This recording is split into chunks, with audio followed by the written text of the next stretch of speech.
So that is startling if you're a German. When you're the biggest person in town on the block, when you fall, everybody falls. A case study of unintended geopolitical consequences from shutting down nuclear power plants to what impact it could have on an economy. It has unwound over the last few years, but actually started with Chernobyl. Chernobyl happened in 86. There was a nuclear cloud of smoke from the graphite-filled reactor that caught on fire. Everybody was worried about that nuclear cloud going across the world. And what happened in Germany? Well, in Germany, they had over 1 million protesters on their nuclear power plants because they thought, well, if it happened in Chernobyl, it could happen in their backyard. But of course, Chernobyl is a graphite cooled reactor, one of the only ones in the world, totally different style reactor than the ones they have in Germany and France and the rest of the world. And then the great tsunami for Fukushima happened. Another disaster, which was completely unrelated to what could ever happen in Germany, but it didn't matter.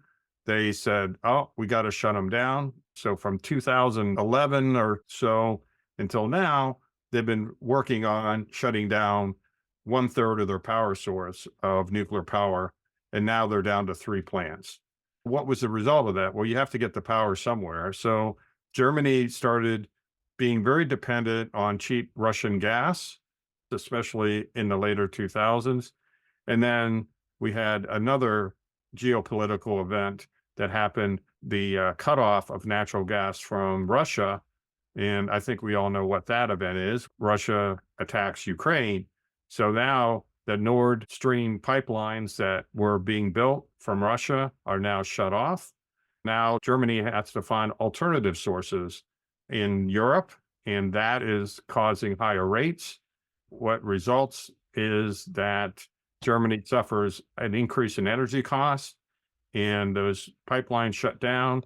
GDP in Germany decreases by 5% from after the war started in Ukraine. Their industrial production fell by 0.8%.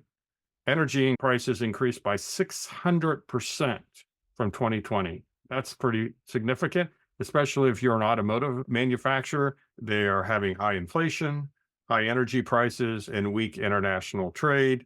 Their GDP even went down further in 2023, turning Germany into the worst performing large economy in the world.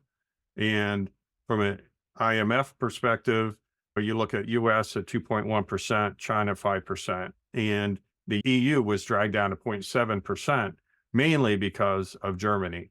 Between German and Chinese manufacturing, the gap is closing over these last few years. So what do they need to do? Diversify.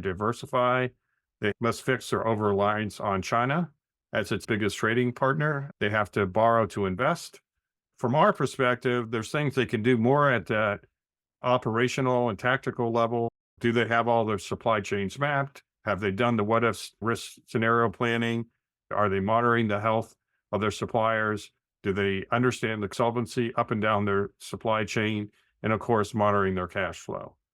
So that's an overview of a case study of unintended consequences